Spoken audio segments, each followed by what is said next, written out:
This channel does not promote any violent, harmful, or illegal activities. All content provided by this channel is meant for an educational purpose only. ভারতের বাজারে আসছে Apple intelligence. বিভিন্ন ভাষায় Apple intelligence ব্যবহার করতে পারবেন ভারতীয়রা। 2025-এর প্রথম ত্রৈমাসিকের রিপোর্ট প্রকাশের পর একথা জানিয়েছেন অ্যাপল সিইও টিম কুক। অ্যাপলের সিইও বলেন, আমরা অ্যাপল ইন্টেলিজেন্সকে আরও বেশি ছড়িয়ে দিতে চাই। আগামী এপ্রিলে ফরাসি, German, Italian, Spanish, Japanese, Korean ও চীনা ভাষায় আনা হবে অ্যাপল ইন্টেলিজেন্স। সিঙ্গাপুর ও ভারতে সহজেই এই ইন্টেলিজেন্স ব্যবহারের সুযোগ পাওয়া যাবে। এছাড়া ভারতে আইফোনের বিক্রি বেড়েছে বলেও দাবি করেন তিনি। তবে শুধু ভারত নয়, চীন, আমেরিকা, ফ্রান্স, অস্ট্রেলিয়া, জাপানের মতো দেশেও আইফোনের বিক্রি বেড়েছে বলে দাবি করেছেন তিনি।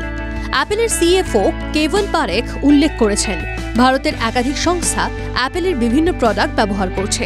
উদাহরণ হিসেবে তিনি বলেন, ফুড ডেলিভারি সংস্থা জোম্যাটো 1000-এর বেশি ম্যাক ব্যবহার করছে। টিম কুক জানিয়েছেন, ভারতে আরও বেশি অ্যাপলের স্টোর খোলা হচ্ছে। 4টি স্টোর খোলার কথা ঘোষণা করেছেন তিনি। এই প্রসঙ্গেই টিম কুক জানান, গত ডিসেম্বরে শেষ হওয়া ত্রৈমাসিকে ভারতের রেকর্ড পরিমাণ আইফোন বিক্রি হয়েছে। শুধু তাই নয়, ওই সময় গোটা বিশ্বে স্মার্টফোন বিক্রির ক্ষেত্রে দ্বিতীয় স্থান পেয়েছে অ্যাপল। TV9 Bangla digital.